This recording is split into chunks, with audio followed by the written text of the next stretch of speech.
These are the days, man. These are the days that we get ready for as a Browns nation. The word of the day is pace. We need to pace ourselves just a little bit. We got 13 or 11 hours to go. I saw people tailgate. I saw people getting set up already at 8 o'clock this morning. I appreciate the hell out of you, man. Well done. Word of the day is pace. You got a half day at work. You're off of work. It's going to be tempting. But pace is the important part of the day. Today is one of those days, as a Cleveland sports fan, we live for. This is what we live for. You got a primetime game tonight. The whole world will be watching with an opportunity for you to clinch a playoff spot at home. It's a little rainy. I like that. The Browns are wearing their all-white uniform. They're going to get all trashed tonight. That's football, baby. The Jets are coming in, a team you should be able to handle tonight. The Cavs. What a hit on our typical boost last night, baby. Woo! That is how you kick things off on a Thursday.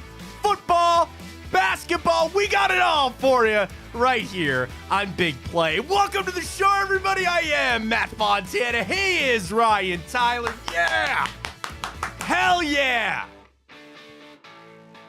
We hit our typical boost last night, folks. Well done, Ryan. Yes. Thank you, Matt. I had a sneaky suspicion that Luka was going to go off. You got it. You talked me into it. But I don't care how many. Luka can go score 80 points. He can break Wilt's record for all I care. All I know is the Cavs balled out. We're 5 games above 500, dude, and we're rolling, That's how you kick off the morning, man. Absolutely. The Cavs were fantastic last night.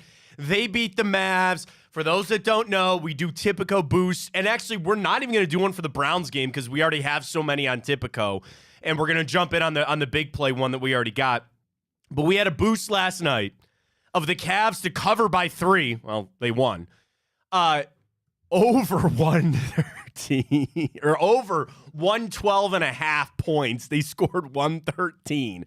And over 37 points for Luka. We needed that final 3 that he pushed off on. But we cashed our boost last night on a big hit for us, plus 500 there on our Tipico boost. We'll sprinkle in a little Cavs to start the morning as well. We got Noah Weisskopf of the OBR joining us in just 15 minutes to get ready for this matchup tonight. And I wake up, Ryan, and it's one of those days you got to kind of pinch yourself a little bit. The fact that the Browns, they clinch a playoff spot tonight. And you're at home. Like, I can't tell you how great that is. I know the secondary market is rocking. I know downtown is going to be packed tonight. It's going to be so much fun to watch. Tickets are up. People are going to be in there. They've been sneakily trying to tell people, again, get there early, and you're going to want to see the dog pound captain. Is it the birthday boy from yesterday? Is it Nick Chubb? I don't know. I tell you, sometimes I find out. I truthfully don't know. A lot of people want it to be Nick Chubb. And you face the Jets team tonight with Trevor Siemian. We'll get to our Friday report card. We're going to do it on Thursday just because of the Browns game. And there are just a lot of areas that the Browns have a distinct advantage in for tonight's game. I am a little worried that if it's going to be wet and a little sloppy, that could even things out. The over-under is very low, 34.5, and you kind of believe that you don't think the Jets are going to be able to score on our defense. That's the name of the game for tonight. Their best thing is their defense. Our best thing is our defense, but the X factor is going to be Joe Flacco. We start this morning with some news on Amari Cooper as well. This started from Tom Pelissaro. Tom sent this out about an hour ago, that Amari Cooper with a heel injury is hopeful he can play tonight, but his status remains up in the air. It's a short week. Cooper will know, and they'll get a better sense closer to kickoff. That's another twist on that field. If you're going to have a sloppy, wet field, which I will always take grass, I appreciate the Haslams for paying for grass because I like having grass field. But if you got a heel injury for your best receiver, at this point, probably your best offensive player, a weapon anyway, you got a playoff game in 2 weeks. We'll see if Amari Cooper plays in this game tonight or not. I would be cautious. I'm assuming the Browns will be as well. And then we know kicking situation, punting situation. Tonight, again, weather is supposed to clear out. We got fog. We got the rain. but it's supposed to clear out. But you're still going to have, it's going to be a football game tonight. Like, that's another level of excitement that I have for tonight. I expect this to be a true football game. I don't expect this to be a 41-40 type of game. I don't expect a lot of points. It's going to be sloppy. It's going to be messy. It's going to be disgusting. And I can't wait to watch it. I cannot wait to watch this game tonight. To run the football, you're going to have to do that tonight on the Browns offensive side of things. And this is a game where you impose your will. You have a lot of areas that you're better than the Jets in. Go out there and play like that. And when you are at home, with the home crowd that we have, they're telling you get there early. I know, again, pace yourself, because everybody, it's going to be, shout out to Dollar Dog Nick. We're supposed here at Big Play, and they asked Stefanski about that Hail Mary, and he goes, I don't know, I blacked out. And he goes, Browns fans at 5 o'clock today. Yes, pace yourself, mix in a water, hashtag mix in a water for the day. So it's going to be a long day for the Browns, but today's this day. Like, I'm just so high on what the Cavs did last night. That was a great win. And you roll that over to this morning and the excitement that we're going to have all day. I know people sometimes don't like the 4 o'clock or dare I say even the primetime type kickoffs because you got to wait around all day. This one feels different. It's an excitement that is going to build all day long. And it's just you're going to sit down and watch the game tonight knowing that everything's on the line. And I think the Browns are going to play this game that way. With a win tonight, you obviously clinch a playoff spot. There's no bones about that. But the way that I also look at it, and I know that there's other games that need to be played, you would improve to 11-5. 11-5 if you get a win tonight. Let that sink in for a second. But at that point, in essence, you have a 2-game lead on Buffalo, who's only 9-6. So if you win tonight, the best you could do is tie with them. And that's it. That's it. So then we live in a world on the tiebreakers, which I don't know how that would all work. I'd have to look that up. But my whole point is that you could then potentially look at next week's game against Cincinnati, and there's nothing to be mattered. You're locked into the 5 seed. There's no questions asked. And you can rest some of your guys. You can get some time off for some of these guys battling some of these aches and pains and things like that. So I really fully expect, and again, for it to be at home, for it to be Thursday Night Football and the opponent that you're playing, I want the Browns to view this as a borderline, like a playoff game. Now, you're not facing a playoff caliber team, but you got to be respectful. And one of the things that I've been so proud about the Browns lately is that they have not taken opponents lightly. It would have been easy to look at the Bears and say, okay, what do they got going? It would have been easy to look at the Texans without C.J. Stroud and say, okay, what do they got going for you? But they took care of business, and they got wins. Yeah, they weren't blowouts by any stretch of the Texans game was pretty much like a blowout, but the Bears game was close. So the Browns, I think, are going to be uber focused tonight. They're not going to let the Jets come up on them real quick, and they're going to take care of business. And yeah, this is a 17-10 game. If this is a 17-7 game, low-scoring type of game, that I just see so many areas that the Browns will be able to win. If this is a defensive struggle game, yeah, I'd look at the Browns' offense to be able to perform better against the Jets' defense and their defense or their offense versus our defense. And if we got to put up points, well, okay, we're going to turn it loose on Joe Flacco there. That's where Amari Cooper comes in, if he plays or not. The other thing that they might do with Cooper, and if I was a betting man, I would say this is probably what they do. They're going to take him out for pregame warm-up, and they'll dress him and just say, we're going to ease you in on the reps. And you're not going to be out there every play. You're going to be out there when we need you. And hopefully we can get up 2 scores and we can sit you on down for a little bit and kind of rest that heel. So we'll take a look at that as the day goes on. Probably won't have any idea on Cooper until we get into the afternoon. I mean, we might not get an announcement until, 7:30. Inactives will come out at 6:30. Again, I would believe that he might be active and he'll just be on that rep count. But we'll get Noah Eiskoff's idea on that coming up in just about 5 minutes. The Cavs, man. Holy cow. Dogs. How? Absolute dogs. Down 20? They let the Mavs know. Dude. If Isaac Okoro can hit those threes, that changes everything for this team. We have been down on Jared Allen, but he showed the hell up. And I know, again, Luka went off for 37, but he locked him the down on some of those defensive efforts that you needed there. Again, you mix in Craig Porter. I've always been a big Karis LeVert fan. That is just a scrappy, gritty win. And it's one, again, that I sit there and I look at the opponent, and they got to be sitting there this morning going, what did we just do? Who did we just lose to? I'll tell you what, Matt. I texted you this morning. I was like, damn, I fell asleep at the end. I was so tired. Oh, my God. I was sweating bullets, man. I'll tell you this. You look at last year's Cavs team, right? What was our main issue going to the playoffs? It was, okay, first and foremost, was that we weren't tough enough, right? Okay. Yeah. But then you go look, and it was the lack of the depth, our bench, right?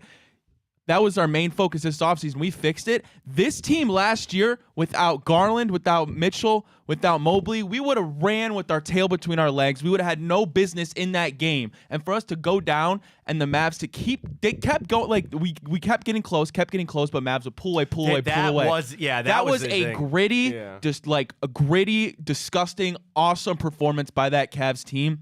And like many people, I'm sure that just gave me a lot of hope to show what we have. And that is a great point, because you can get defeated in that when you keep, because you're right, the Cavs that third quarter, they'd cut it to 5, they'd cut it to 3, and then all of a sudden the Mavs would go on an 8-2 run or something and kind of stretch it back out.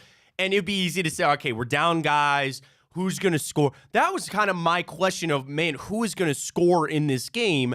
And you had enough guys do it, but really it was the defensive side of things that showed up for the Cavs when they really needed it last night.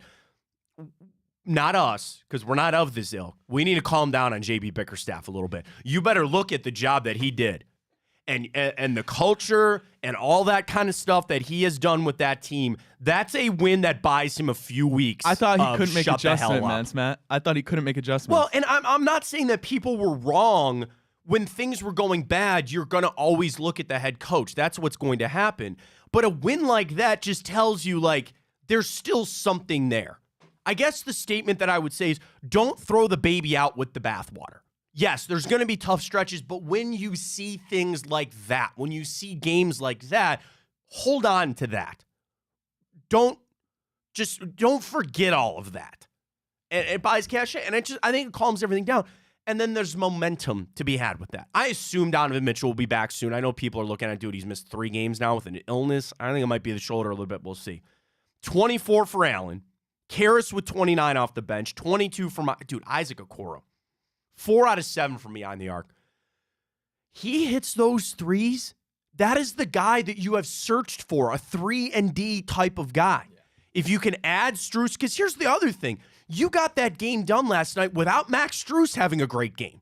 I figured if the Cavs were going to have to show up in that game last night, they would have needed a lot from Max Strus. They didn't really get it. And same thing, Craig Porter. 12 boards, Matt. Dude, I know. That one possession, I think he had like 3 offensive rebounds. He is a beast. He has a motor on him that you can't teach. They talk about that a lot with him because of his journey. Played 2 years at JUCO before he got to Wichita State. And then there was that year at Wichita State, he led the team in points, assists, rebounds, and blocks. And you go, what? Austin Carr had an amazing line on the broadcast last night talking about Craig Porter Jr. He goes, if I'm any other NBA team, I'm walking into my scouting department and going, how did you miss this guy? How did we miss on this guy? And again, for a rotational backup guard, amazing. George Niang, he missed one of those threes that was like a real dagger for me, but he showed up with double digits last night. Tristan played well. I thought Tristan played all right on the defensive end. He had that nice little hook shot for his only 2 points, which was nice. But, I mean, this Cavs team, that was an extremely improbable win. Extremely. When you talk about you outscored them in the second half by, what, 18 points you had to score in that second half to get that win? Impressive. Like, real question. Is Karras has got to be top 3 for sixth man. I mean, I think he's I mean, he's always and that's a guy, he would be a starter on most teams. Yeah. And I think there's a world that the Cavs actually would like him to start, but I love that role for him. Like I've always been a big Karis LeVert fan. I thought when they first got him, even his career before he came to the Cavs, I mean, it's tough to say because you get the top 100 list, and I'm not saying that he's ever on it, but I mean, you could do a lot worse than Karis LeVert. He's a starting caliber guy that you put in that sixth man role. My favorite thing is he scores. He scores off the bench, and I like him out there late in games. And it gives JB Bickerstaff a rotation to be had late in games on what exactly you need to do. So I was really happy to see him show up. I know he's battling a knee injury and all that kind of stuff, but what a win for the Cavs tonight. They kick things off the right way today as we get ready for the Browns tonight. We get ready for the game tonight. We bring in Noah Weiskopf of OBR. You can follow him on Twitter, Instagram, everywhere. Browns with Noah. Before we start Browns, Noah, the Cavs with a big win last night, man. That was massive. I saw they were down big, and I just sort of ignored it, didn't even watch it, care about it. And then I looked, I'm like, I saw a tweet and someone was like, wow, what a Cavs performance. And I was like, there's no way. And I looked at the score and they were like up 3 with like a couple seconds left. It was crazy. And I know that they're missing so many guys. It's like it doesn't make it. It's like literally goes perfect with what the Browns are doing right now. It's kind of nuts. Dude, it kicks his day off in the best way possible after that big win. No, let's flip over to the Browns. Biggest question is Amari Cooper. We get the report from Pelissaro this morning with the heel. They're going to probably test it in pregame. Where are we at with Amari Cooper? Do you expect him to play tonight? Yeah, anytime someone's questionable, it's always going to be an up-in-the-air type of situation. There's a reason he's questionable. There's not 100% confidence that he's going to be out there, but I expect him to play, at least be active. Whether that's putting him in on every down, I don't think will be realistic. I think that he's going to be active. He's going to dress. And I know Amari Cooper, it means a lot to him to play every game, to be out there with his guys. So regardless of what the Browns' ideology is going to be here tonight, I know that Amari Cooper is going to push to play, and he's going to be wanting to be out there with his guys. So I think that he'll be active. But again, we'll see closer to kickoff, but I do think that he'll play. Yeah, I thought the same thing because the Browns have done that. They'll put a guy out there, but he's on a pitch count. We're not going to use him on every single snap. And I guess that could tip the defense if he's not out there. Like, okay, it might be a run or might be something different, but him being out there for any plays is better than him not being out there at all for the offense. No, looking at the offense, and one of the key stats that I had this morning was that the Jets are on this insane streak. They have 33 straight games that they have not allowed a 300-yard passer. And then you have Joe Flacco, who has 3 straight games of 300 passing yards. He's the 3rd oldest quarterback in NFL history to do that. It's kind of a immovable object meets an unstoppable force in a way. The weather might factor in, but what are you expecting from Flacco tonight as he takes on a really good pass defense for the Jets? Yeah, I think that this is yet another game. I know last week I said the same thing, but they need to establish a run game. I know that you're down your backup tackles, you're down your 4th and 5th guys pretty much, but you need to get some sort of run game going because that allows Flacco to use that play action and stuff like that. But ultimately, they're going to throw it. Flacco, I know Kevin Stefanski sort of hinted at Flacco being a gunslinger to him and then kind of took it back. But, you know, he is in this offense. That's really what he's been. So if they can get the run game going, they're going to use Flacco with that play action like he always does. And he's so good at that play action. And even, you know, he's not quick, but his mobility in the pocket is something crazy. Like for a guy his age to be able to move like that in the pocket, just have a feel. You know what you're going to get with Flacco. He's going to make the right read. He's going to take those deep shots if he sees something there. And if he throws an interception, that's just stuff that the Browns are going to have to live with on those deep shots to Marquise Goodwin, whoever it is. But going back to your question, I think that he's just going to play his game. I don't think they're going to do anything crazy with him. I don't think that's ever been the plan. I think that just letting him make the right decision, make the right read is what you're going to see tonight and throughout the rest of the year. Noah Weiskopf joining us from OBR. Follow him Twitter and Instagram, Browns with Noah. I guess it's offense related, but how much do you think it changes with Riley Patterson coming in having to kick? So we know you're going to be down Borquez most likely 2 for this game. Punting is one thing, but really, Noah, I was thinking about how it changes the offense, where you do have a new kicker. I know he's been kicking at the stadium all week. The weather, the field might be a little sloppy. The rain shouldn't be there. I don't know, man. Like, I'd be lying to you if I didn't say I was a little concerned about that for tonight. How much do you think the kicker change is going to change things on the offensive side of things? I think it's huge, and I think the punter is just as big as the kicker. I don't think that Browns fans realize that earlier in the year, when they're playing these close games, how much of a difference field position mattered. You have a defense like this with the Browns, and you have Corey Bojorquez who's able to pin them down to the 8-7 yard line, and the defense has to give up 90 plus yards for a touchdown. I think people underestimate how important punters are, and obviously kickers putting it through the uprights, but how important punters are to the outcome of a game. And you really need to play complementary football to have a good chance at winning games. So we'll see if Matt Hawk is going to be able to come in and pin guys down within the 10. I don't really know too much about him, so I guess we'll just sort of have to wait and see. But to me, Corey Bajorquez has been having a career year. Like, it almost seems that every punt, he's either pinning someone inside the 10, or if he's backed up in his own territory, that he's like hitting a 60-yard boot. You know what I mean? Yeah. So we'll see with Matt Hawk how he's able to do that. But I think that if the Jets have any chance, then I think it's going to be partly due because of the Browns special teams. And talking about that chance for the Jets, their offense does a bunch of nothing, right? We know how much they've struggled. They're the third worst passing offense in the league. I'd be a little afraid about Breece Hall. Like, when I sit there and I try to come up with a way that the Jets win the game, first, I think it's going to be a turnover. I don't see a way that the Jets are not – I don't see them being able to be competitive in this game unless they force a turnover, dare I say a defensive touchdown. But if they do turn it into that run game with Breece Hall and they try to ball control and all that, and the Browns' passing defense is best in the league, and we're still top 10 in rushing. It's not like it's anything to sniff at, but that seems to be my area for the Jets to try to capitalize. Is there anything else, Noam, when you look at the Jets that you circle and say that's really something that they're going to try to do tonight? Yeah, no, I'd agree with you with the Breece Hall thing. I know there's been a couple games earlier in the season where it seems as if the Browns run defense just sort of gets gashed, but I don't think we're going to see something like that, especially at home. Those games have taken place on the road, and I think they've pretty much cleaned a lot of that up. But if it's the breakaway speed for me with Breece Hall, if you let him in space, he's going to take off. Like, he's really special. He's good. And so I guess the other thing that I would look at for their offense, I know their quarterback's Trevor Siemian, but if you're able to let a guy like Garrett Wilson going, he's a special talent too. If you're able to get him over 100 yards, 8+ receptions, over 100 yards, a couple touchdowns, like, I think that it could get out of hand like that as well. But I don't really see any of that stuff happening, especially the Garrett Wilson kind of breakout game with the Browns corners and then their ability to rush the passer. Speaking of rush the passer, that's where I wanted to go next. They've given up the second most sacks in the NFL at 61. There's been this Myles Garrett holding thing. There's been the questions about him being in that conversation for Defensive Player of the Year. And I think we all kind of feel that right now today, right now, about, like, if Myles can have a game tonight of multiple sacks, you're on the big stage to further that candidacy for that DPOY.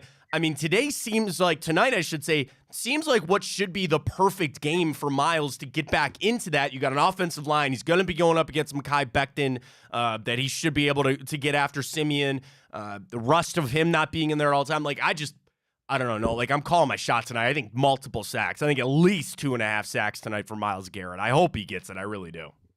100%. I think that if he gets a 2.5 sack game, a 3 sack game, that puts him back in the lead. I know that the last 5 weeks he hasn't recorded the sack, but in those 5 weeks I think I saw first in pressures, first in win rate on pass rush, like all that kind of stuff.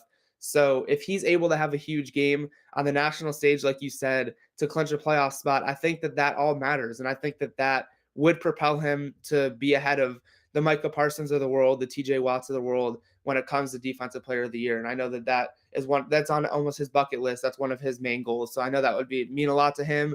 And then also just the team in general, because if you're having a guy like Myles Garrett, that would be wrecking a game. And I think that would almost on its own propel the Browns to a win. Let me ask you, because we talked about Myles last week a little bit, but in that candidacy for DPOY, you mentioned some of those other stats where I know people would just look at sacks and they go, well, wait a minute, how's this guy in the conversation? But you talked about the pressures, you talked about the win rate, and the holding calls. Like, we know he's not getting them. They've mentioned it. They brought it up over and over again. He's still not getting them. How much do you think that factors into the voting on this Defensive Player of the Year type thing? Is it just a sack total thing, or do you believe that the voters are able to look to the kind of beyond the obvious a little bit on Myles Garrett? I think it's mainly a sack thing, to be honest with you. Okay. I think that pass rush win rates could play a factor. I think that pressure rates could play a factor. I don't think the non-holding calls play a factor at all. I don't think that has anything to do with it. I've never seen personally someone get held more without being called than Myles Garrett. I'll be the first to say that. However, I also know that there's plays where Steelers fans are showing that TJ Watt gets held on a handful of plays. They're showing Cowboys fans, Micah Parsons gets held. I mean, it happens to every player. I haven't seen it happen And maybe that's because I obviously don't cover those other teams that closely. But, I've never seen Myles Garrett get held so much. But going back to your point, I don't think that plays a factor, to be honest with you, at all in the Defensive Player of the Year conversation. OBR, Noah Weiskopf joining us, Browns with Noah, Twitter and Instagram. Drop him a follow there. Talking about other awards, Kevin Stefanski now vaulted right back up to the favorite to win Coach of the Year, rightly so. I mean, you go to the playoffs, you clinch it tonight potentially with the 4 starting quarterbacks, with everything that's gone into this season. He's there. And then I know that DeMar Hamlin is probably going to win Comeback Player of the Year. I mean, for everything that happened, very deservingly so. But I see places that now Joe Flacco is second on that list for Comeback Player of the Year. So if you had to place your bets there, do you feel confident that Stefanski is going to get Coach of the Year? And do you think there's a world that Flacco could sneak into that Comeback Player of the Year? I think there's a chance for both, of course. I don't mean to be a downer at all, but I don't think either are going to happen, to be honest with you. Okay. I think that Dan Campbell's going to win it for Coach of the Year. They clinched the division last year. It's the first time in however many years. They've had a great year. I think that they're, 11-win team right now? Mm-hmm. I think that the best the Browns could do probably is tie their record, which I think would help Kevin Stefanski's case. And I don't think it's completely out of the water. I think that he still has a chance. However, I think that it's mainly due because, and I've said this before, but the fact that he's already won one, I think does play a role. I think that a guy like Dan Campbell, who's pretty much turned the entire culture around in Detroit, and they've clinched the division, I think that really, really helps his case. I think that the Browns are probably, unless the Ravens lose out and the Browns win out, are not going to win the division. And I think that them being as a wild card and Detroit being as a division winner could really be the difference in that race. No, final thing for tonight. We've talked a lot about the game. How do you think it plays out tonight? Do you believe it's a low-scoring affair, and your kind of prediction on how things play out tonight? I do think it's a low-scoring affair for sure. I think that, like I said earlier, special teams is going to be the difference in this one. I think that you know what you're going to get with the offense or the defense. You're going to hope to establish a run game, and I think that special teams could really be the difference maker. If the Browns are near the 50 and they decide to punt or something, like, you need to pin them. You can't have it as a touchback. You need to pin them inside to help your defense. And that's something the Browns have been doing all year. And we'll see if the Matt Hawk and Riley Patterson can come in and play a good game for the Browns. Is really what they need. No, always appreciate your time, man. We'll talk to you next week, and follow him on Twitter and Instagram. Browns with Noah. Enjoy the game tonight, man. Thanks for having me. There he goes, Noah Weiskopf of OBR. And I think he's so right on about hammering home the special team stuff. It's easy to get jaded because we've had such good special teams play, which is not something we've had for a long time here. But you had it, and now it's a complete flip. And even so much so that I think Noah's even leaning more towards about the punting situation. Where, yeah, you had Corey Bojorquez, who was just, uncorking some ungodly punts. Flipping the field. And changing so much. There's a reason that Matt Hawk was available and out there. So you try to do your best that you can with that in a game where, yeah, it might be a special teams defense turnover type of game tonight. So I think Noah is so right on, about the special teams that we need to remember that too for this game. Going back to the Kevin Stefanski thing, I enjoy. We need to sometimes try to take some of that Cleveland out of it a little bit because we know Stefanski has jumped up to those odds, but I also think Noah is right that Dan Campbell has a little bit more behind it of the fact of, like, it's what he did last year and then also what he did this year. Kevin Stefanski's got what he did this year. I think he's right by saying that there's a little bias to say that Stefanski's already won one. And I wouldn't be upset. Like, if Dan Campbell won it, I would not be upset with that. And I got to tell you, because Shanahan's out of this thing now. So I think it's a 3-horse race. I think it's Campbell, I think it's Stefanski, and I think it's John Harbaugh. I can't think of anybody else. Yeah, no, I would think agree of with anybody you. else. DeMeco Ryans hung in there for a while, but certainly after. Fair. Yeah. But I almost look at him like a Dan Campbell, where go do it again next year, and then maybe we'll give it to you next year. You know what I mean? Yeah. So, like, if any of those three guys, I would tell you that right now. If Campbell, Stefanski, or John Harbaugh wins the NFL Coach of the Year, I'm fine. Anybody else, I'm going to have a problem with it. I think Steichen is back out on the outside. I think DeMeco Ryans is out. I don't want to hear about Mike McDaniel. I think Shanahan lost that this past weekend.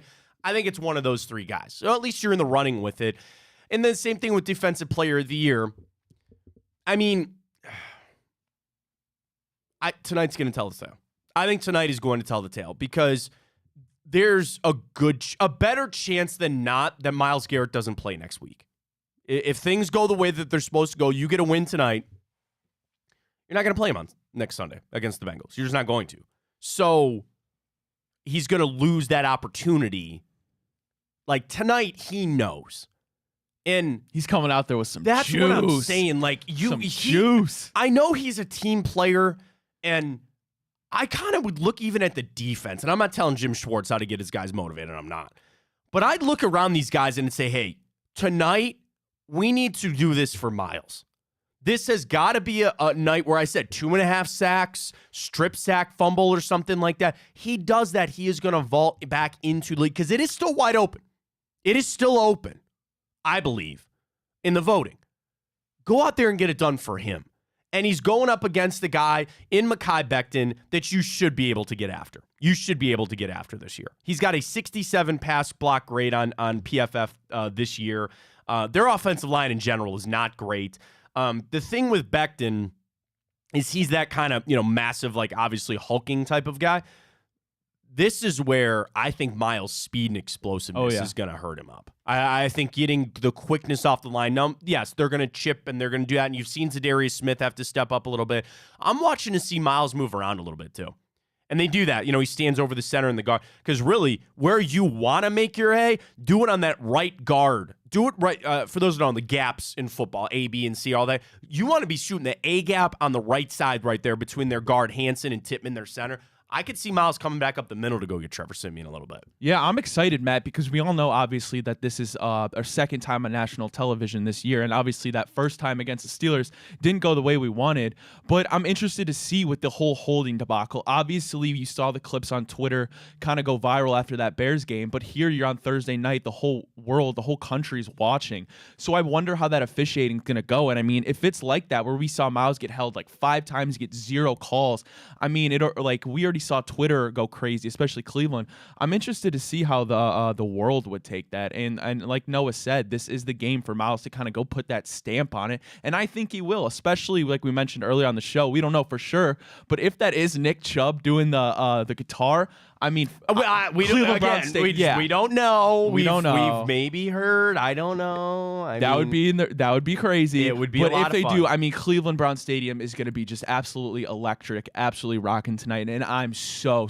excited. Yeah, I can't wait for it. All right, let's do this. Let's catch our break because when we come back, we're going to do the Friday report card. We'll take a look at the Jets. We match it up. It's going to be a lot of Browns in this one, which is a positive thing. Getting ready for tonight. So we'll get to the Thursday report card and we'll do it next, folks. Get signed up with Typico. I'm still on cloud 9 from our Typico boost last night. We hit it with the Cavs, so we're riding high for the Browns. Here's the dude. So I was talking to my buddy Nick about Typico last night. He's like, hey, man, I'm like, dude, sign up. Big play 100. Deposit and bet $25. Do Browns money line tonight, $25. You're going to win that, I hope. And regardless, you're going to get $100 in bonus bets. So it's like a guaranteed win if you look at it. But for tonight, the boost. Oh, it's so juicy. Dude, so we have 1, 2, 3, 4, 5, 6 different boosts already placed for tonight. I have put a wager on our big play boost. Here it is. Joe Flacco, 250 passing yards. Lock. Browns win. Lock. And Elijah Moore to score a touchdown. Do I bring it down? Optimism. I guaranteed it last week and it didn't happen. I'm not going to do it for tonight, but I like the Elijah Moore thing. Ryan, that is boosted to plus 1,000. Let's make some cash. Hey, Matt, last week, for those who don't know, our big play boost against the Texans, I think it was plus 1,400. Yeah, hit it. Cashed in the first half, Matt. This one, Browns to score in every quarter and win is plus 300. Browns defense to force 2 turnovers, 2 sacks, and Joe Flacco gets 2 touchdowns. That's our Cribs boost, but it's like our Cribs 2 boost because everything is 2. So again, 2 turnovers for the Browns defense, 2 sacks, Joe Flacco 2 passing touchdowns, plus 300. It's all there. Typico, sign up, use that code BigPlay100 when you do, and you can join us in all our boosts. And then you can just dive in on any of the other ones that you like. You know, another one that I really like for tonight? Anytime touchdown scorer, Kareem Hunt. Ooh, okay. You're going to run the ball a little bit tonight? Okay. Kareem is plus 190. Big Reem, I can see it. Plus 190. defensive touchdown. We're going to make some money tonight, defensive baby. touchdown. We're going to make some money. Plus 550. Can I give you another one that I kind of like? Pierre Strong, plus 600.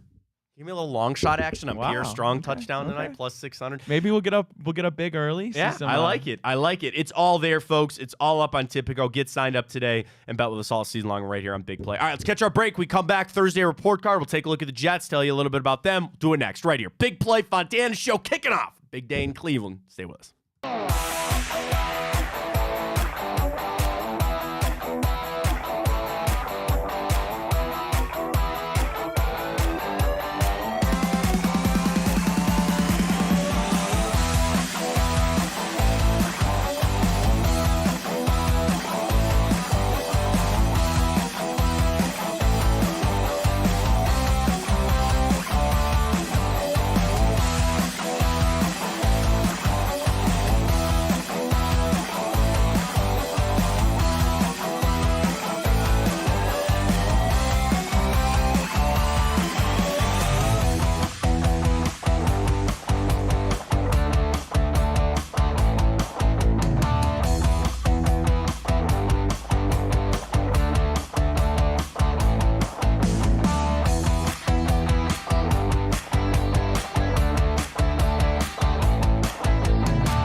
Let's do it, Let's Matt. get to school a little bit on Thursday, where I think a lot of people are off school today. But nonetheless, we'll get to the Thursday, Friday report card. Here's how we always do it.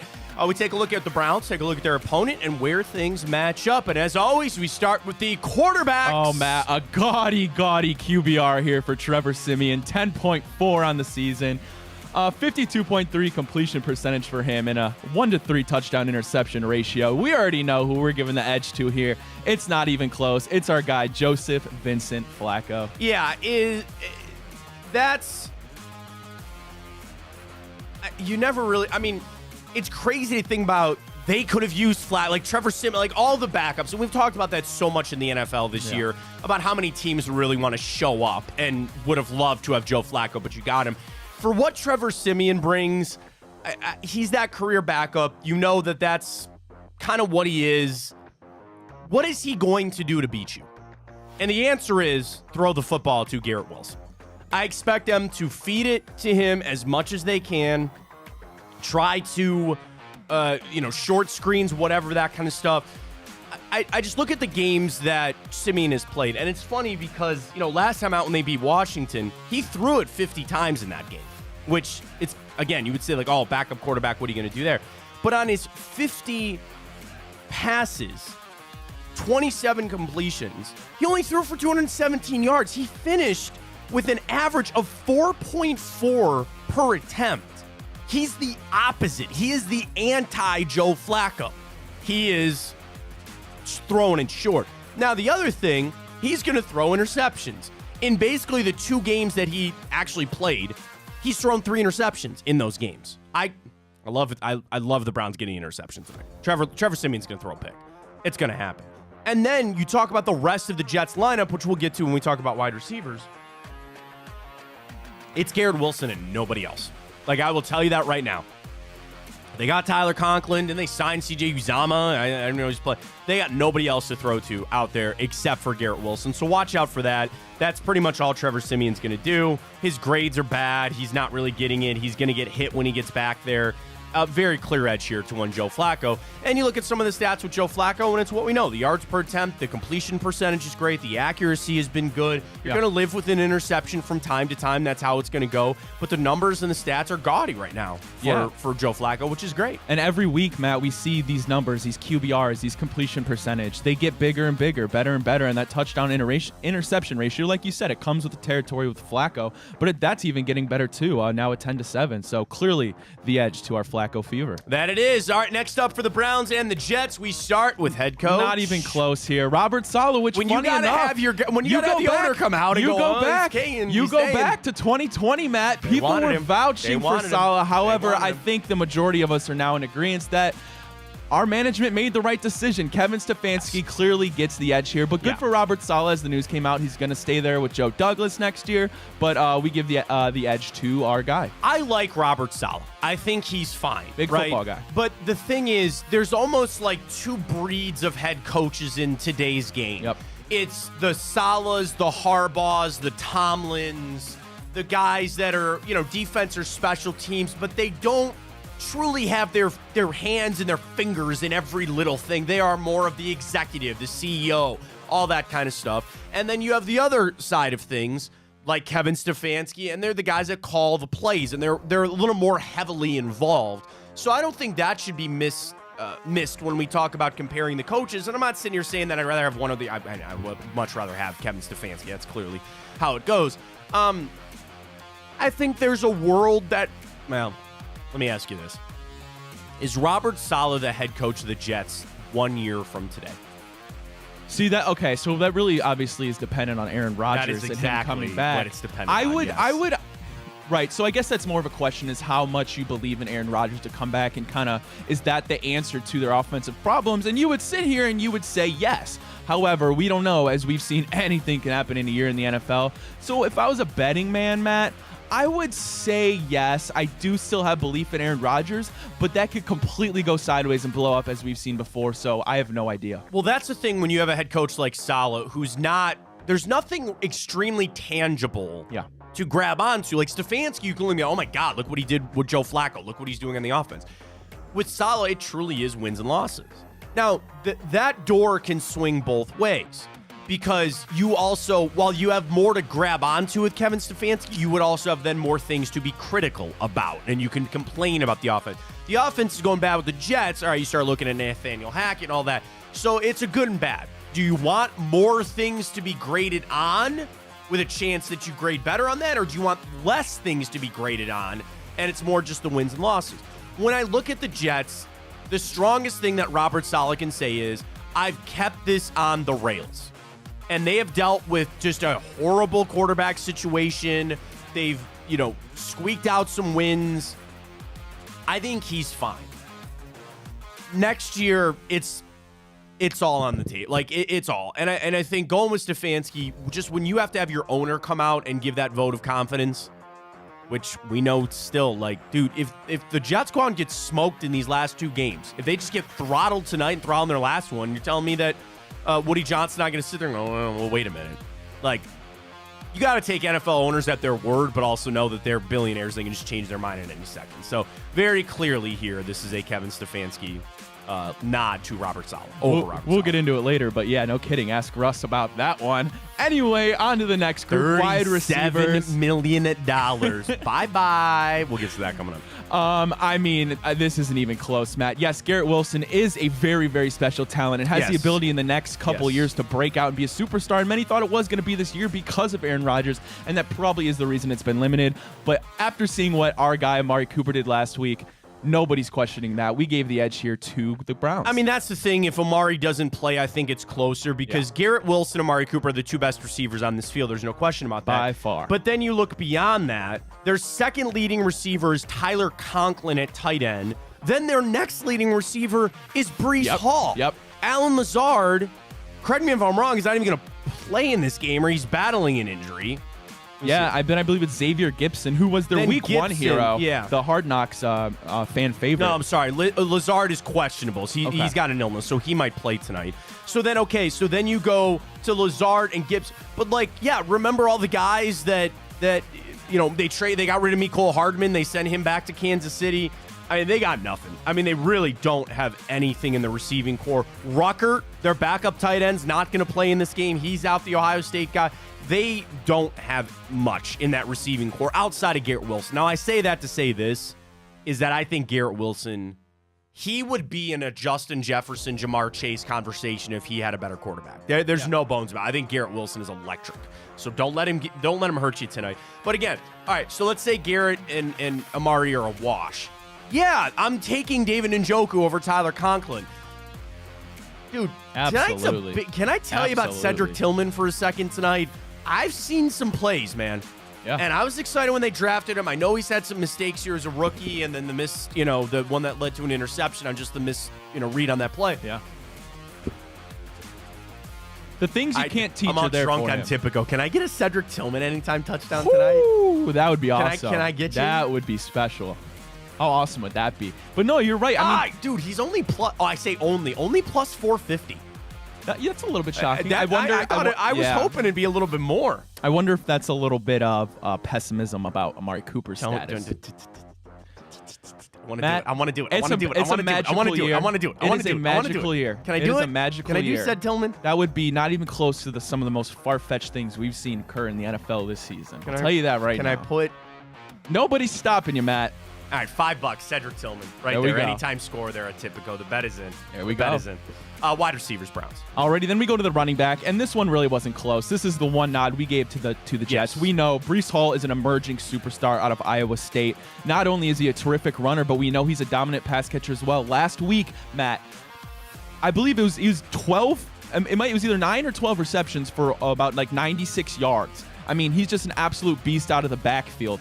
And he's going to be a problem, right? Our linebacker's going to have their work cut out for him. But I have faith in guys like JOK, guys like is Walker out this week, Matt? Yeah. So the problem is they're trying to avoid surgery there for Anthony Walker, but he's not going to be in this game as well. Yeah. I mean, I think the thing with Breece Hall that you're going to look at is he can catch the football. I mean, he's truly a dynamic back. He can really do it all. Same thing. I look at them. They can't really do anything on offense. They're a little bit better at running the football. I think it has more to do with their offensive line than it does Breece Hall. But yeah, I'd give the edge to Breece Hall in this. And that's the thing. I think Jerome Ford statistically is better this year than Breece Hall. And the Browns have that 1-2 tandem with Hunt and Jerome Ford. Dalvin Cook has not really worked out the way that they expected it there.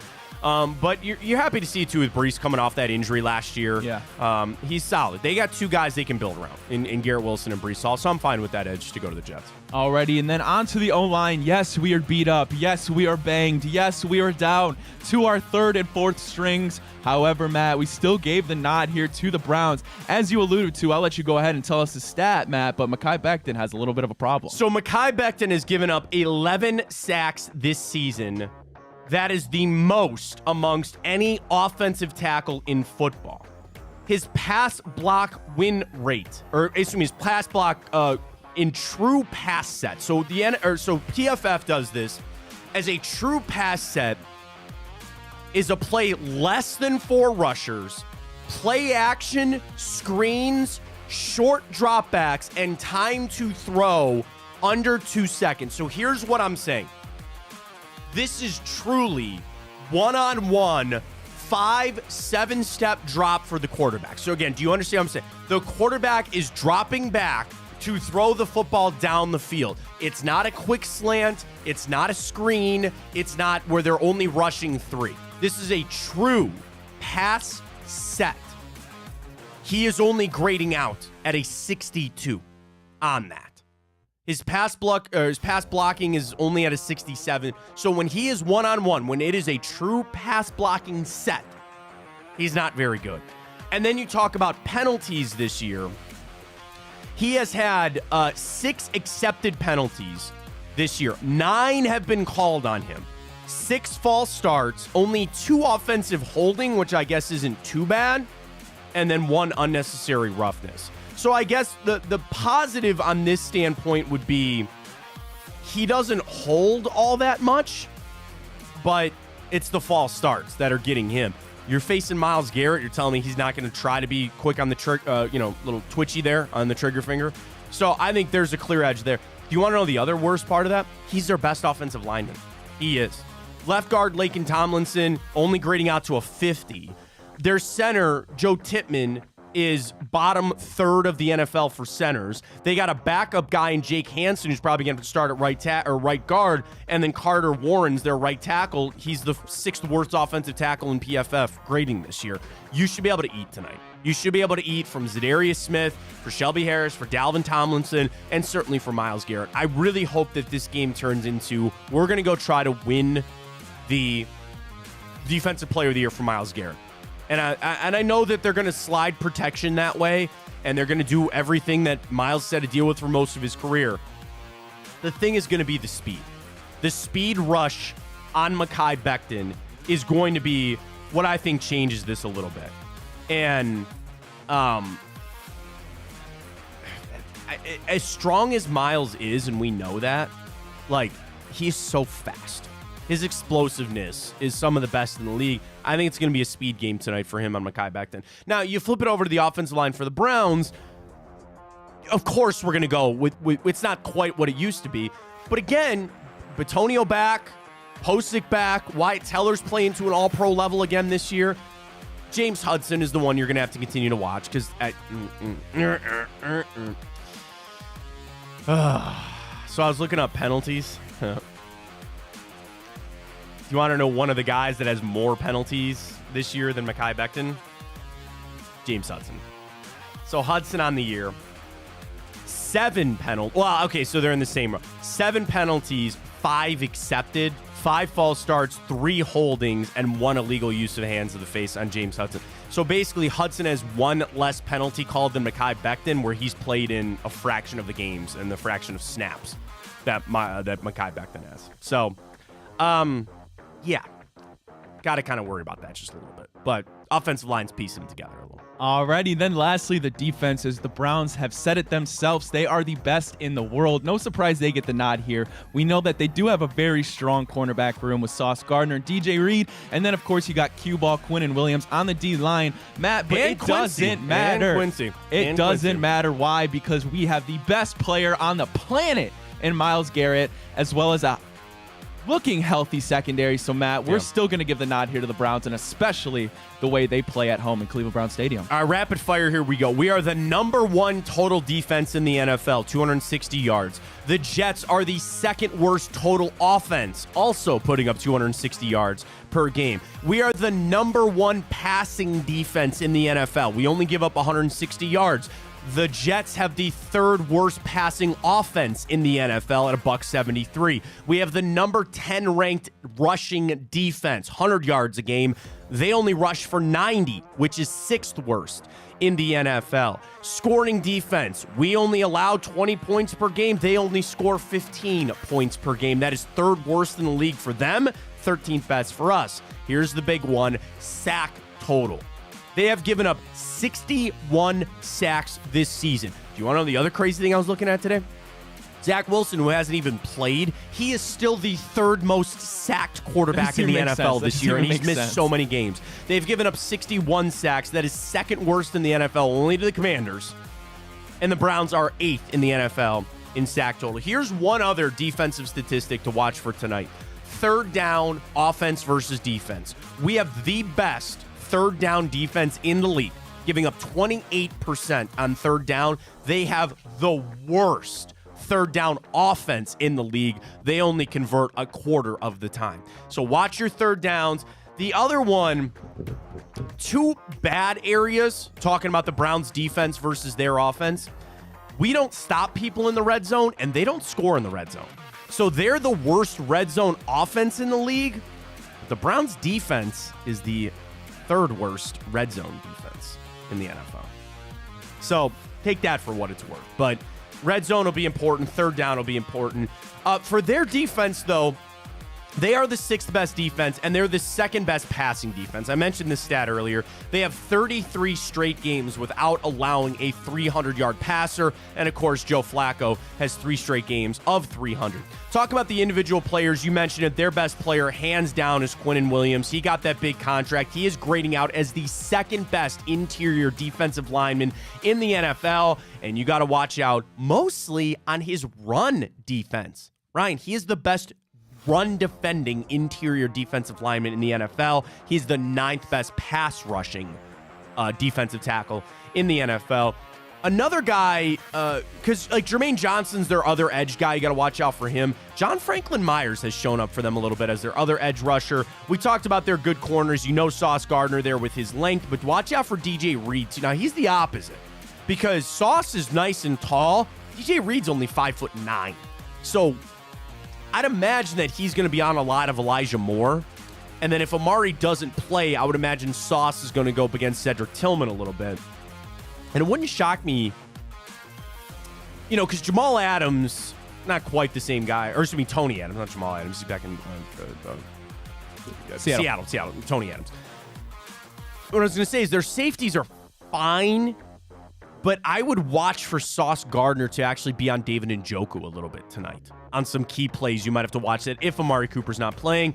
And then their linebacking, really an underrated linebacking core, because Quincy Williams, Quinnen's brother, he's playing well, and they gave all that money to C.J. Mosley, man, and he is playing really well. So they have underrated linebackers. Really, it's their front seven in a standpoint of, like, when I think about the corners being on the line, they have 2 solid corners, they have a really good defensive lineman, and they got 2 pretty good linebackers. You're going to have to make some hay. You're going to have to find a way to get that done against this Jets defense. And again, passing defense is where they don't. It's funny because I talked about Quinnen Williams being so good stopping the run. Nobody else does. They're 24th in the league, giving up almost 126 yards per game on the ground.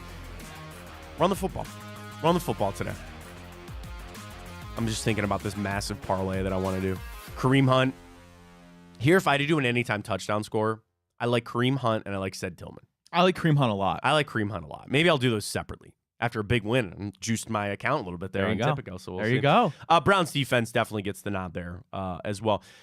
Special teams wise, I mean, you kind of got to lean to the Jets just because they actually have their guys out there. Yeah. Which is hard, but it would not be a question if your guys were healthy in there. At this point, though, Greg Zuerlein, Greg the Leg, can't deny that. And then Thomas Morstead is one of the better punters in the NFL, and he's been that way for quite a little bit, averaging 50 yards. Zuerlein's good. You got to give that edge special teams wise to them, but our defense kind of overtakes that. So that's where we stand. It's heavy Browns. It's heavy Browns. It's been for a couple of weeks now. Definitely leaning there on the Browns. All right, when we come back, we're going to get to the morning update. We'll go around the league. We're going to talk about this Russell Wilson situation. We'll revisit the Cavs. We'll get to timeout. We got a lot coming up. Stay with us, Fontana Show, right here on Big Play.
right, welcome back. We do it every morning around 10 o'clock, 10:02, and it's called the Morning Update. We had a lot of new people in here on a Football Thursday edition. Happy to have you alongside here on the Matt Fontana Show. We're here every morning, 9 to 11. Drop us a follow if you can on the Twitter. We always shoot our video out there. We're on YouTube at Matt Fontana Show, and, of course, the Big Play channel there as well. Happy to have along. And, you know, I've lost some money before, Ryan. I don't know if I've ever lost $37 million. We'll get to Russell Wilson coming up. We call it the Morning Update. Stories you got to know.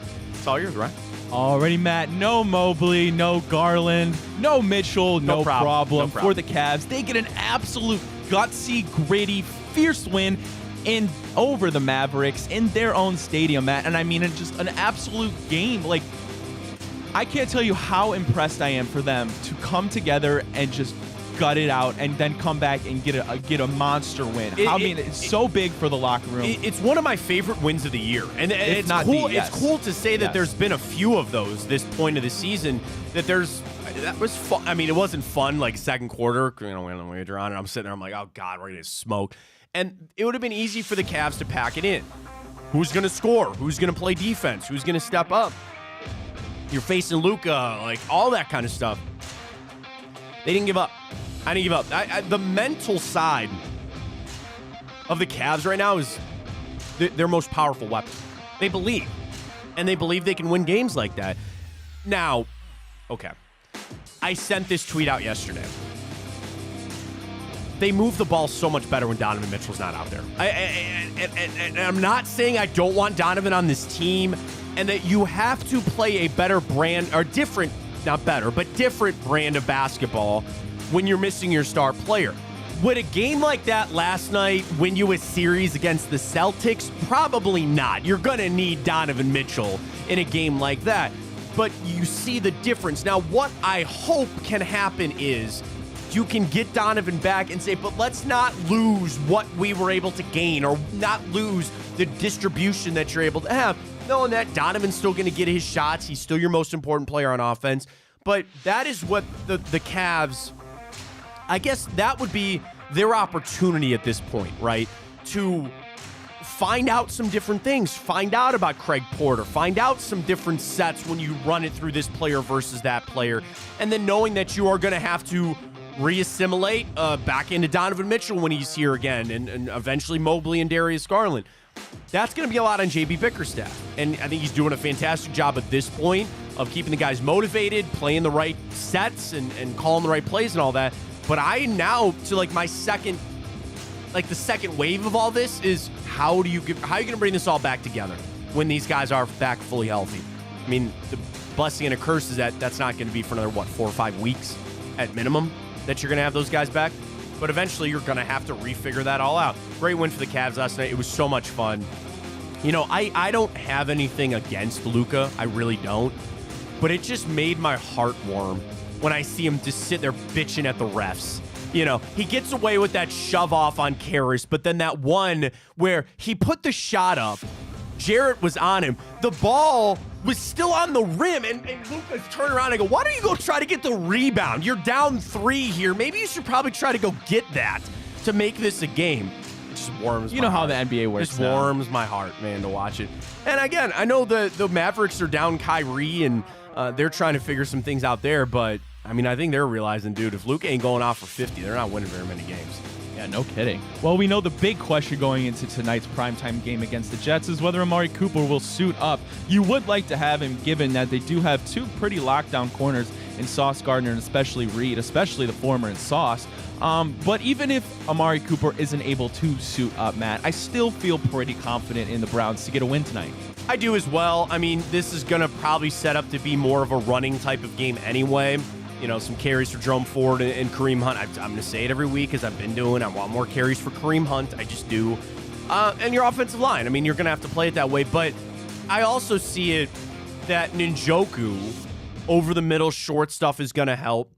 And I see the Browns offense just seems so adaptable at this point of the year. They can do a couple of different things, especially with Flacco. So losing Amari Cooper, that's a tough pill to swallow. Tonight, said Tillman and Elijah Moore. That's who you're going to have just make some catches here, but I expect them to run the football. You feel good. It's a 7-point spread. You're at home.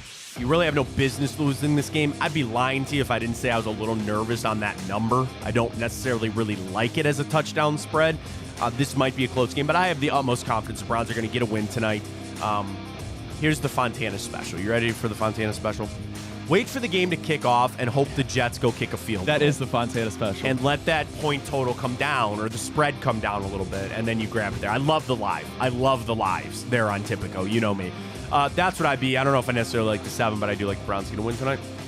All right, well, anybody that's listening that's going to the game tonight is going to want to tune in or listen to me when I say Dude Wipes. Fans can bring an old jersey of any Browns quarterback from 99 to 21, and they'll swap it out for a new white jersey that the Browns are going to be wearing tonight, Matt. And I know here in Cleveland, there's no shortage of those old recycle Browns quarterback jerseys. I got one in my, but I got one in my closet. I'm never giving it up. I have a Steve Hyden custom jersey, my favorite Browns player of all time.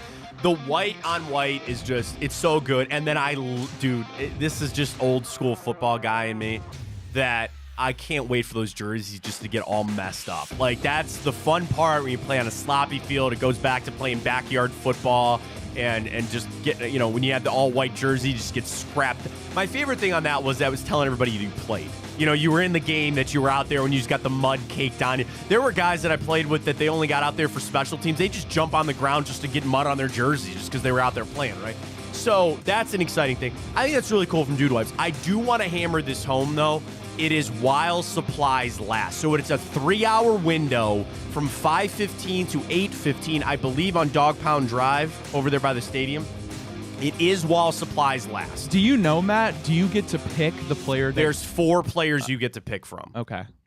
Garrett, Chubb, Watson, and Joe freaking Flacco. Can you believe that? Yeah. A white Flacco. Yeah. Oh. Yeah. Oh, I'm sick. I'm imagining missing that will go quick. I'm imagining that will go quick. So here's how it is. It's 3 hours. Again, I can't hammer that enough. It's while supplies last. And you can pick and trade in for 4 different players. Garrett, Flacco, Chubb, and Deshaun Watson. Those are the 4 that you can trade in. I think it's really cool. I know Dude Wipes has been a big sponsor for the Browns all year, which is fantastic.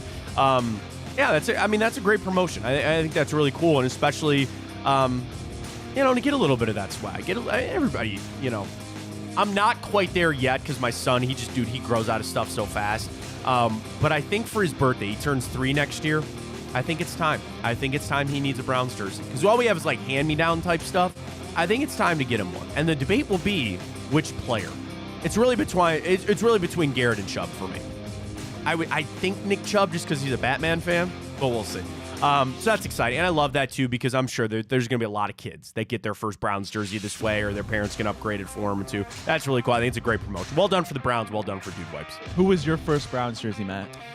So the first jersey I got wasn't actually a player. My dad, when the Browns came back, he bought my brother and I just a Browns 99 jersey because they came back in 99. Yeah, that's cool. So we both just had the generic jersey of that. I like that. I think it was probably then Tim Couch after he got drafted. I think that.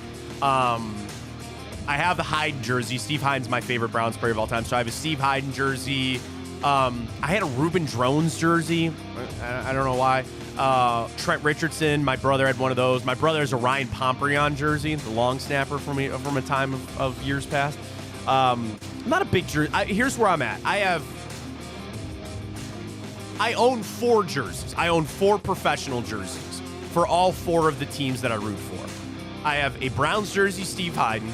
I have an Ohio State A.J. Hawk jersey.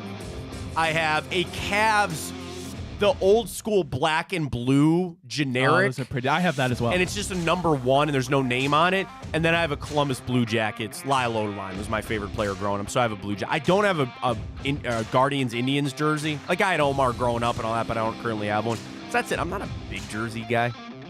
I've made statements in the past about customized jerseys, and what it is. Couples jerseys? Yeah, those 2.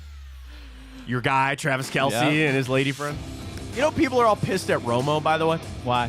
He keeps calling Taylor Swift his wife. Yes, that was a bit weird. I caught that. I think he's doing it just to be a... I think he's doing it just to be a D. Well, you know my opinion on Tony Romo. I know, you're not a Giant fan, so it wouldn't shock him. Actually, I am a Giant fan just because Tony Romo's on the Cowboys. Anyway, there we go. Matt, let's talk about it. Russell Wilson, man. $37 million hurts no matter who you are. The Broncos announced they're going to be benching Russell Wilson for the remaining 2 games this season, and now it's likely that he's going to get cut in March. They'll be moving on, so the future is unclear for the Broncos and especially for Russell Wilson. So here's how it lays out, because I was going back and forth with some people on Twitter. So this is how it goes with his contract. He is getting his money for next year no matter what. In 2025, he was owed $37 million. If he was on the roster for next season, or he could not pass a physical. So him not playing all but assures that he is not going to get hurt and therefore can pass a physical and is not owed that money. The Jets will have to cut him post June 1. I still believe have to eat like $84 million or something like that, and they will cut and release him, and he can go play somewhere else next year while still basically being fully paid for next year. They're saving $37 million in 2025 by not playing him and not allowing him to get hurt. Now, here's the interesting thing. He's still the backup. So when they put in, oh God, who's their starter now? I almost said Trevor Siemian. Stidham. That's right, Jared Stidham. They got him from the Patriots. You're right, thank you. What if Stidham gets hurt and then they got to put Russell Wilson back in the game? And I was talking about, somebody made a comment to me in the Twitter inbox like, oh, do you think Russ would go out there and purposely get hurt? I'm not saying that. Now, I would for $37 million. I'd tear whatever you want me to for $37 million. But he could just do an Aaron Rodgers. He could just be dropping back to pass and popping Achilles.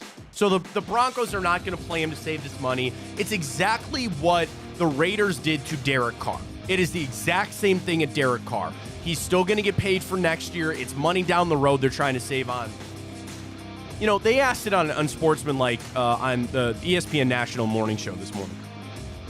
Which trade will go down as the worst trade? Russell Wilson or Deshaun Watson? Now, the fans on that overwhelmingly said Deshaun Watson. Here's the thing. Watson still has time to pull this out of the fire. Russell Wilson's time with the Broncos is over. So right now, today, you have to say Russell Wilson because there's no more, there's nothing more for him to do. I know Deshaun Watson, this trade at this moment doesn't look great. And I think it's a complicated conversation to have, and it's a complicated thought about watching what Joe Flacco is doing and then what you need out of Deshaun Watson. That's for future conversation.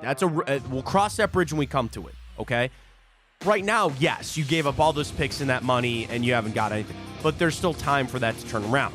Russell Wilson's done. He's done. He left Denver after 2 years, no playoff appearances for all that money. Now, the interesting part is, where does he go? Where does he go? And I don't believe he is a guy that would change your plans and high in the draft. Like, if you're the Patriots, if you're the Commanders, you're still taking a quarterback there, right? But is he now of the is he now of the Aaron Rodgers type of thing where, like, a team goes, all right, we'll just bring him in to be like, here's my thing. I don't see a place that Russell Wilson is going to play next year. So let's count this up real quick, right? So Russell Wilson's out. There's reports that Derek Carr is going to be out in New Orleans. Kirk Cousins is out of a deal in Minnesota, now coming off an Achilles injury, right? I don't want to throw Ryan Tannehill in that list because I just don't think he's on par with those guys, which is a little crazy. At this moment in time, Baker Mayfield will be a free agent. Of that pool of guys, is Russell the one that you would want? I would think so, but I don't know. And then you start playing the game of, okay, if Minnesota moves on from Kirk Cousins, they're in a place that they're ready to go. I don't think they're trying to break in a rookie quarterback. Could Russ go to New Orleans? Could Russ go... I don't know, you know? How about this one, Matt? Could you imagine if Russ came right in our division? There in Pittsburgh? Steelers. That would be interesting. I don't see that happening. But I mean, I get But- a feeling they're going to be moving on from Kenny Pickett sooner than Oh, no, they later. will be. Yeah. And the Steelers are the exact type of team that would be in the service or want the services of guys like Kirk Cousins or Russell Wilson. We're a pretty built team. We don't really have time to break in a new quarterback. We don't really have a draft pick to do that. I don't know why. When you brought that up, do you know who instantly I just flashed and I saw on a Steelers helmet and jersey? Kirk Cousins. Kirk Cousins. Yep. I don't want that. Kirk I don't Cousins. want that. I don't want that. Can't you just not picture it I in your can head picture right it, now, yeah. Kirk Cousins? I don't know, man. But it's going to be an interesting offseason from that standpoint. You're going to have a lot of coaching and quarterback movement. Then throw in a guy like Joseph Vincent Flacco, who all of a sudden has a career resurgence as a team. I think Flacco's more in the whichever team drafts Drake May or Jane Daniels or something like that. Like, hey, come be our starter for a little bit. The NFL loves this because they've turned this into a year-round thing. And I can say this as a position of power, knowing who my quarterback and my coach is going to be, for better or for worse. It is what it is. I can sit back and watch the drama, man. I think it's going to be a lot. It's going to be a lot of shift, man. What are the Raiders? Could Russ go to the Raiders? That Kirk to the Raiders? That would be interesting if Russ went to the Raiders, stay in that division. That would be very interesting. That'd be fun to see. So, yeah, but he's still at $37 million. That sucks. I don't care who you are. That sucks. That sucks. I know CR makes a lot of money, but you still lost out on $37 Who makes more money, Russ or Future? I would gotta say, assume Future. I would assume too. You Google Russell Wilson net worth. I'm going to Google Future net worth. No, not Future. Okay, yeah. No. Because when you Google Future net worth, it's like you're in time, not the rapper. Okay, I have this from celebritynetworth.com. Okay. I Updated 2 weeks ago. I don't know. Why do they have his height on here? You know, Future's 6'2"? I did not know that. He's a tall guy. All right, so I have his net worth right here. Okay. Do you have You have Russell Wilson? Yeah, it's according to Sportskeeda. Russell Wilson. All right, let me guess. Okay. 140.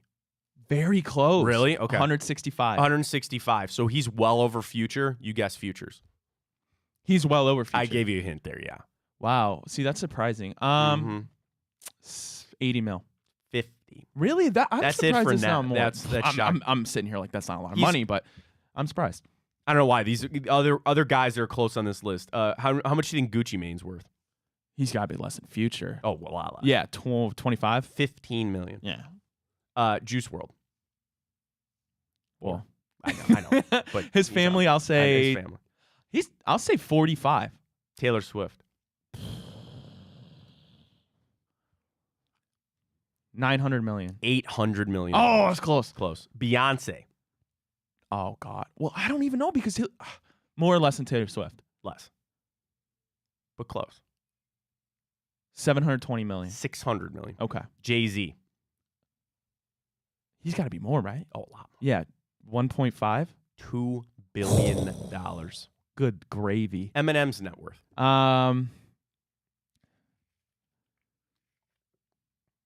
850. 250 million. That's it? I thought it'd be more. Well, Kendrick Lamar. look at that.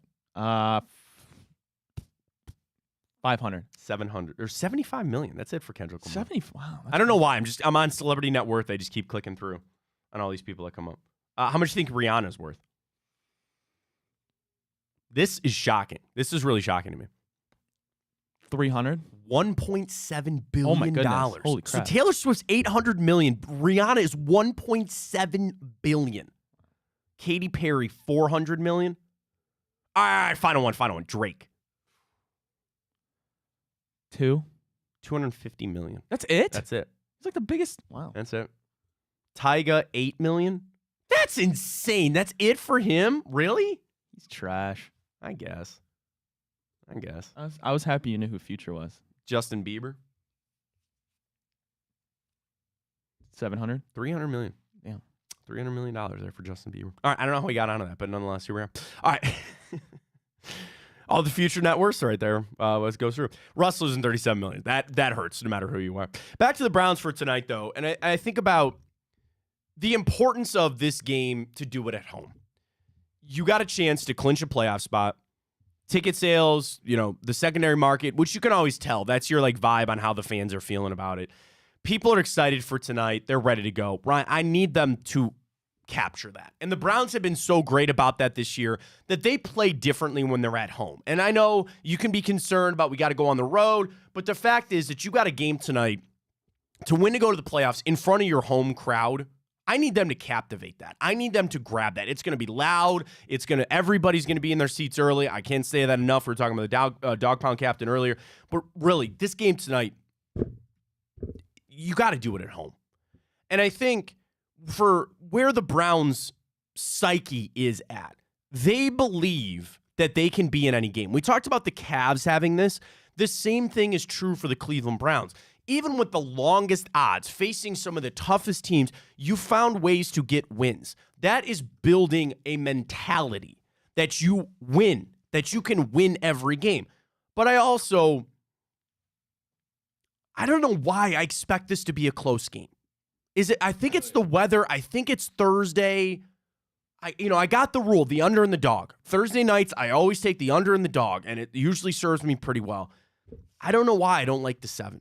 I like the Browns more at like 4.5. I don't know if I quite like them at the 7. Am I crazy for that? I mean, and like a touchdown is bigger than you would think in the NFL, right? It doesn't matter who you are. That's a pretty solid spread. Oh,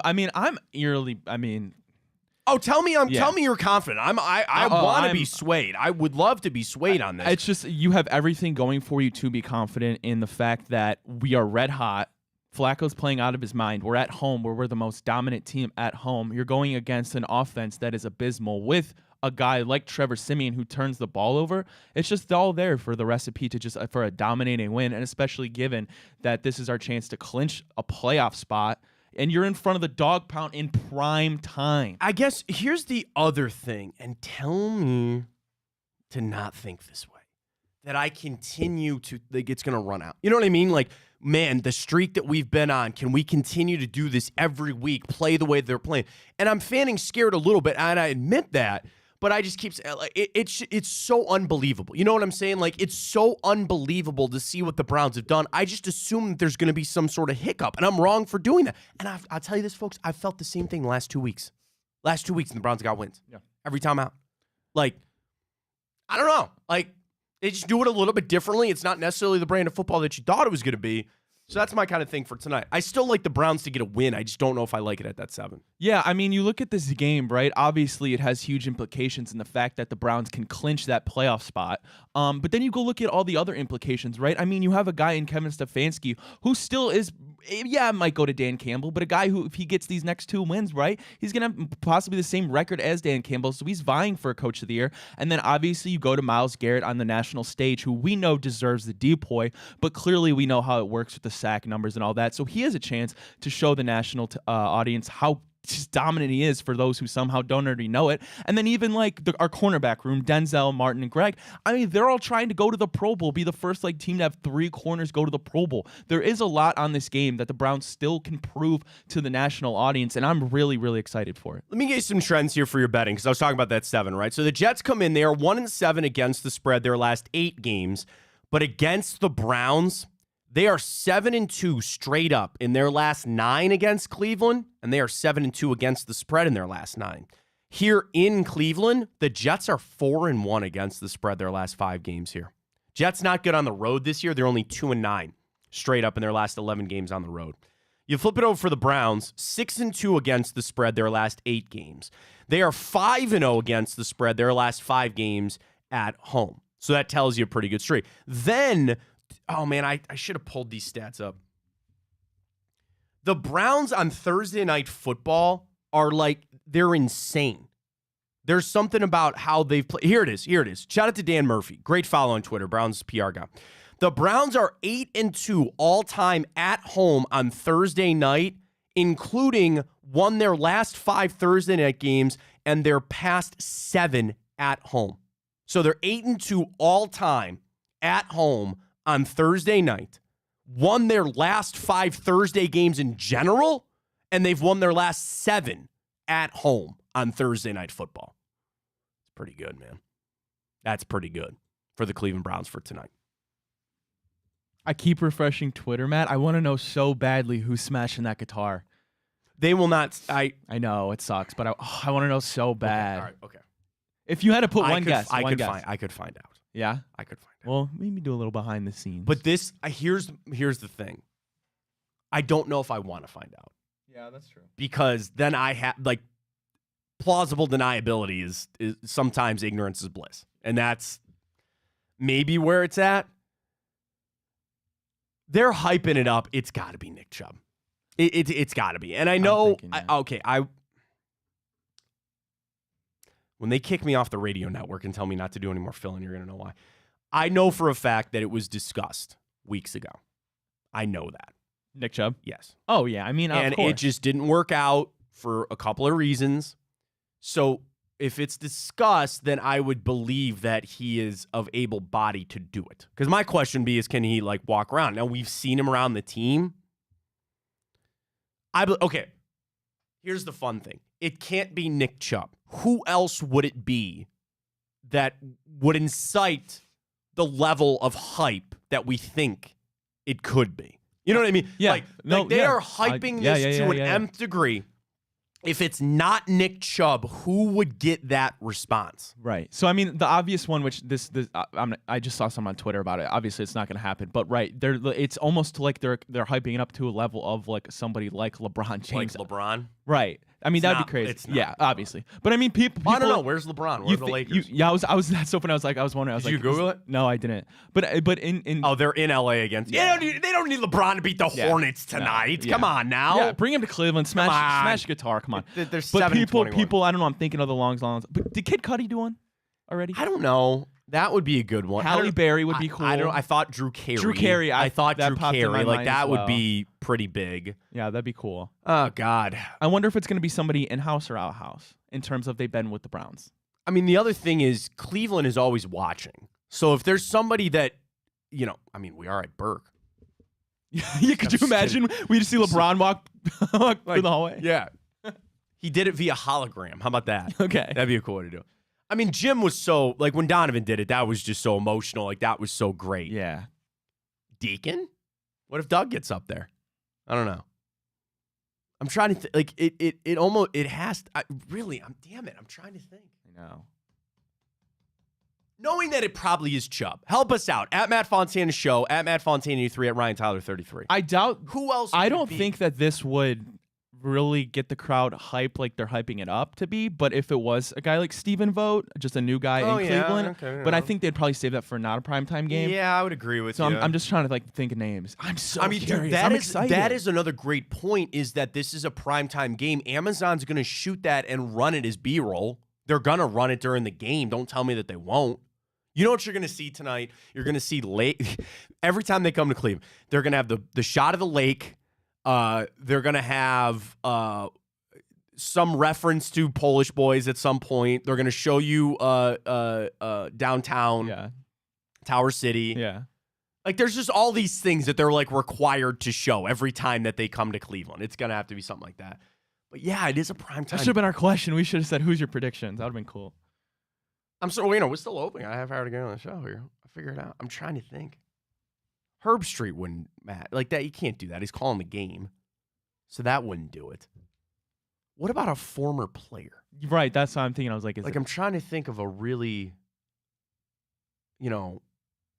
unfortunately, we didn't mention this too, the Hall of Fame finalist came out and Josh missed it again, unfortunately. Like Phil Dawson?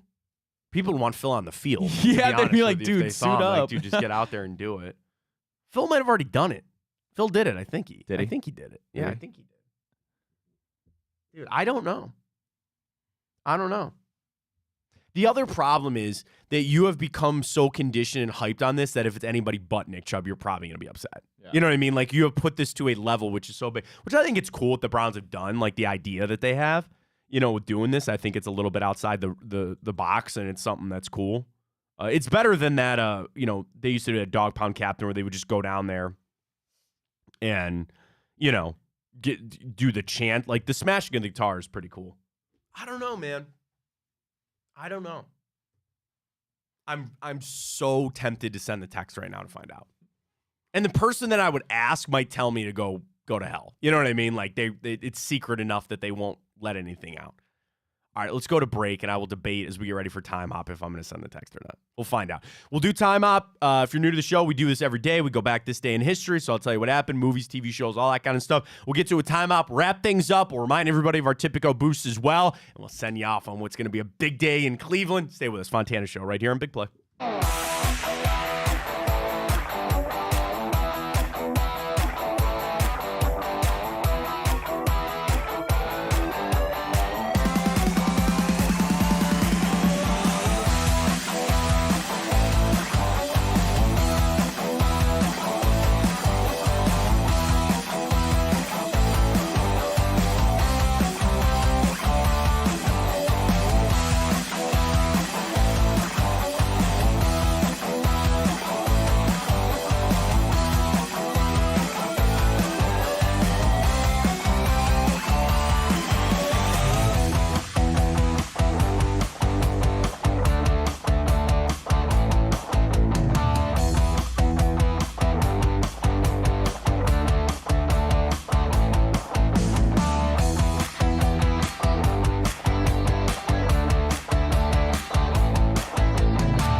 All right, let's show a minute time up here on the 28th of December.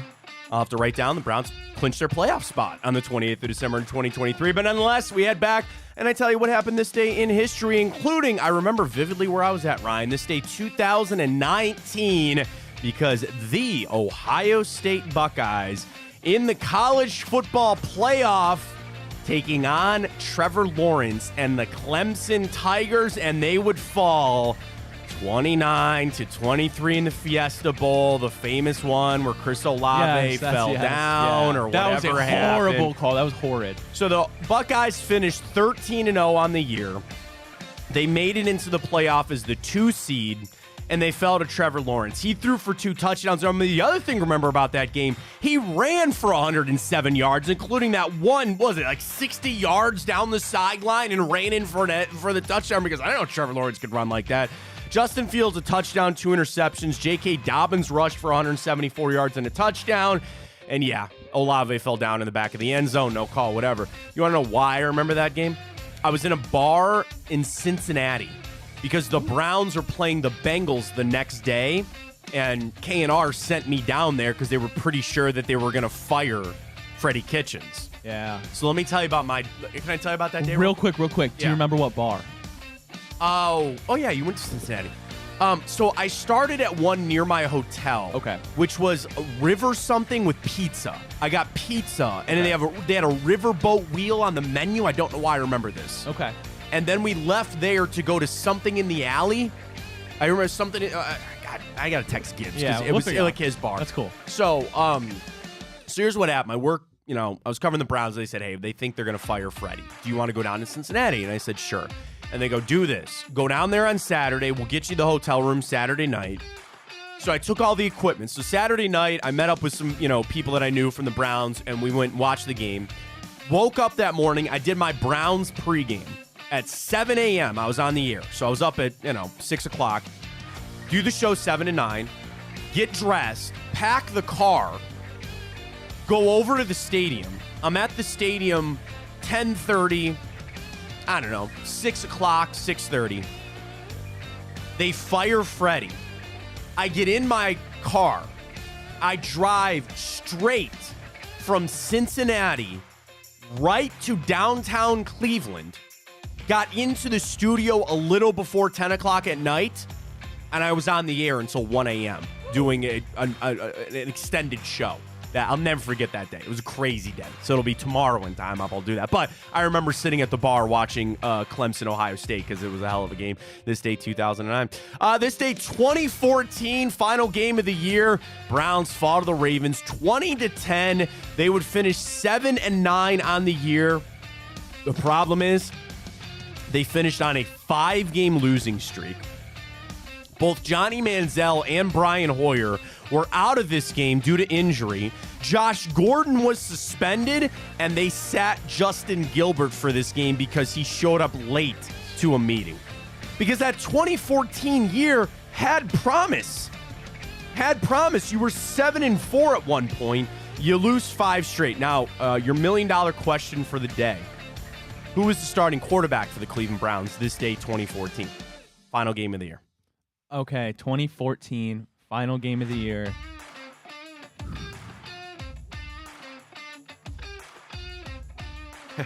Okay, here's your easier question. Who is the starting quarterback for the Baltimore Ravens? Joe Flacco. Joe Flacco. 2 touchdowns. Okay, so it wasn't Manziel or Hoyer, obviously. No, they both got sat. Yep, or they're both hurt. Yeah. Oh man, who like what? That was before Kaiser.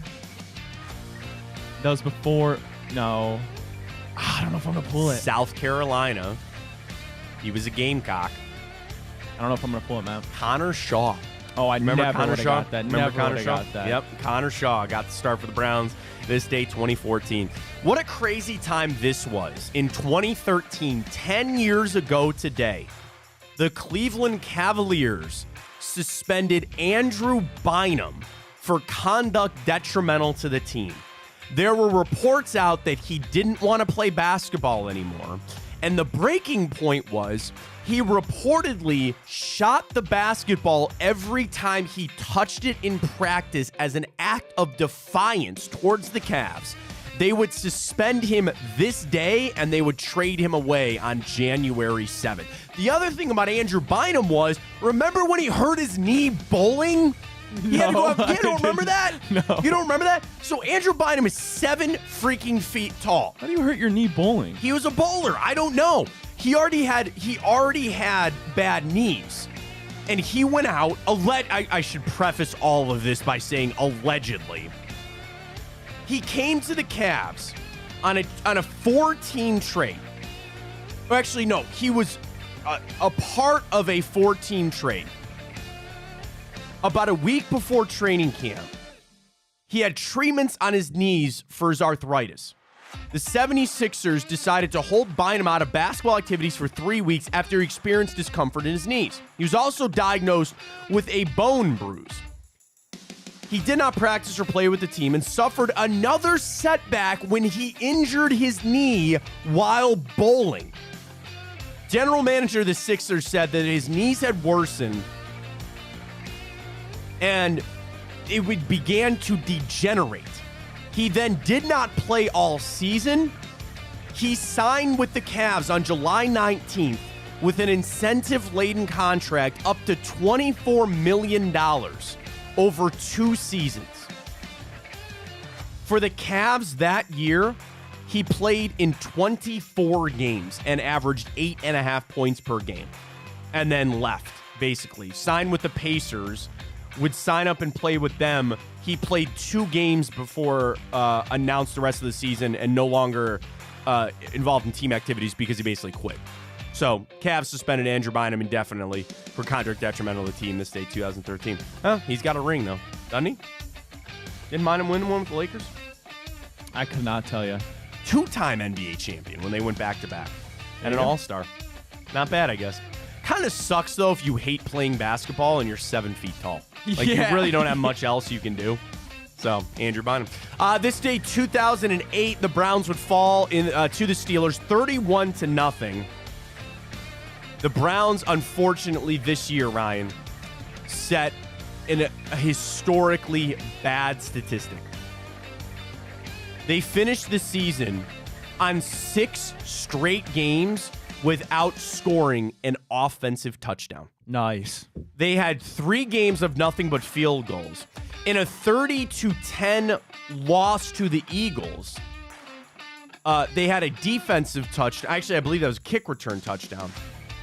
But they went 8 straight games without an offensive touchdown, culminating in a 31-0 loss to the Steelers this day, 2008. Starting quarterback that day,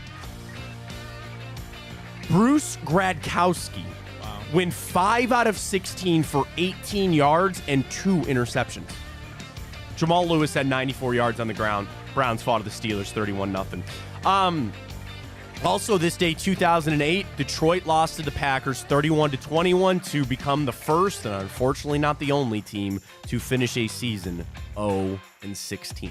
Matt, did you see that one? There was something on Twitter. So the longest streak of losing, right, is obviously we know the Lions. They were the first. Yeah. So they counted as the worst. But also now the worst is the Detroit Pistons. The Pistons have And it. in hockey, it was the Detroit Red Wings. Oh. And in baseball, it's the Detroit Tigers. Something about Detroit. Lions, might as well just kind of finish that out. This day, 1905, the Intercollegiate Athletic Association was founded, which would later become the NCAA. Crooked bastards is what they are. They got a lot on their plate to fix. They got to fix the transfer portal. They got to fix this NIL crap. There's a lot going on. I can't tell you how in I am on Chip Kelly's idea, which I never thought I would be on board with something Chip Kelly has to say. You separate football. You create 2 divisions. One is the Power 5. One is the Group 5. You schedule it out. You do your TV contracts. Figure it out, but we will have to see. This day, 1895, the first ever commercial movie premiere. 40 guests viewed 10 short films, all less than a minute, made by French brothers Louis and Auguste Lumiere. Ooh. That made their first commercial films. Is that what the band The Lumineers is? I have no idea. Maybe. Who knows? Now you got 4-hour saga movies making billions of dollars left and right. So here we are today. A very happy birthday goes out to Patriots kicker Adam Vinatieri, former Indians catcher Anar Diaz. I loved Anar Diaz growing up. John Legend, the late, great Mr. Stan Lee. Favorite Marvel character? Ooh. Spider-Man. I think that's tough. I would say Iron Man. I'm a big fan of Iron Man. Sienna Miller, Woodrow Wilson, and the great Denzel Washington. I think I remember the Titans, probably. You ever seen the movie Deja Vu? No. Trippy movie with Denzel Washington. Can't beat him, though. Of course, the great Denzel Washington. No movies for you. I had one that I was thinking about putting in. You want it? You want to guess? Yeah, we can do it. All right, a movie this day, 2001. It's a helicopter is a big piece of this movie. Oh God. Is it like a Mission Impossible? It's an action. It's a war movie. Action war. movie. War movie? Yeah. Helicopter. I don't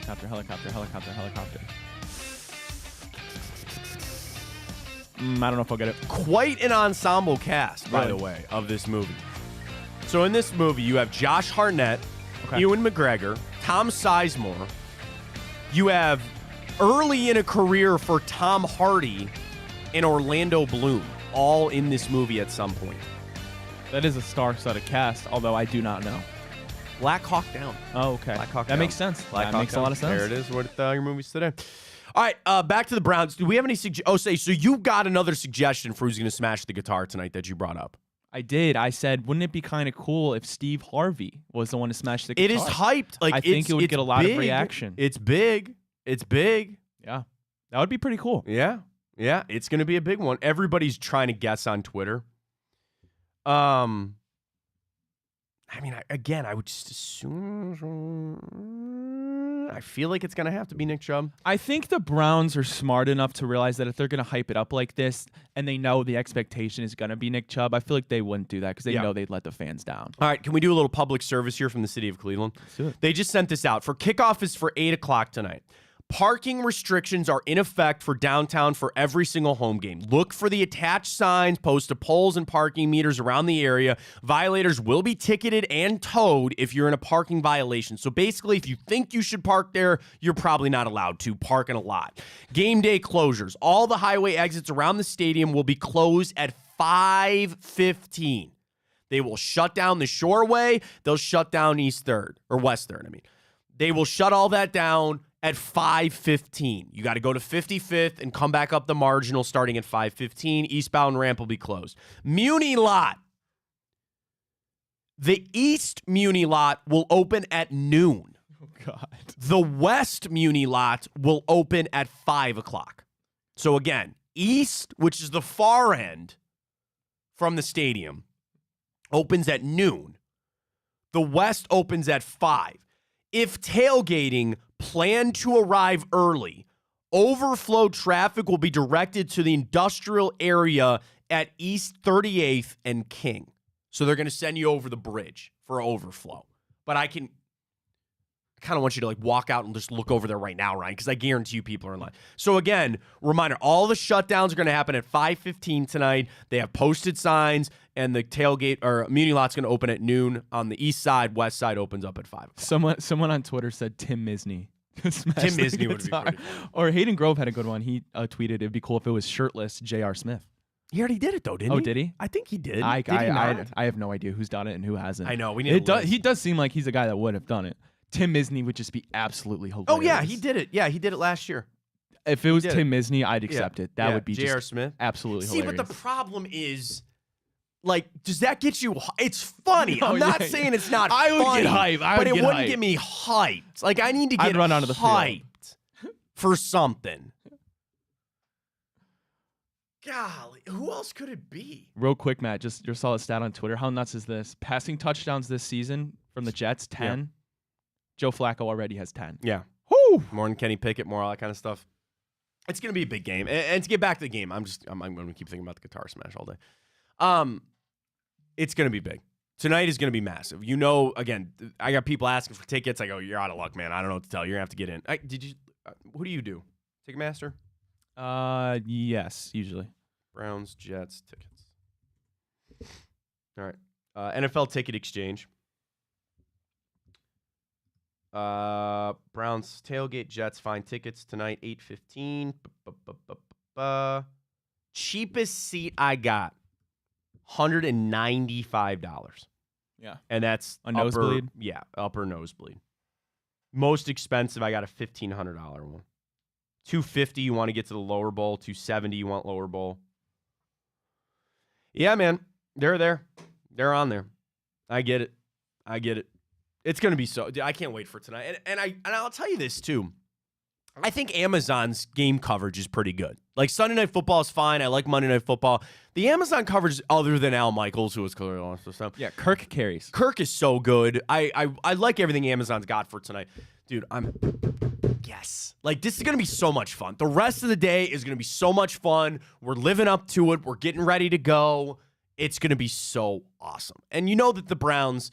I continue to caution people. I don't think this is going to be a blowout. I don't think this is going to be something that we're up by 30 points coming to the fourth quarter. I'd love to be.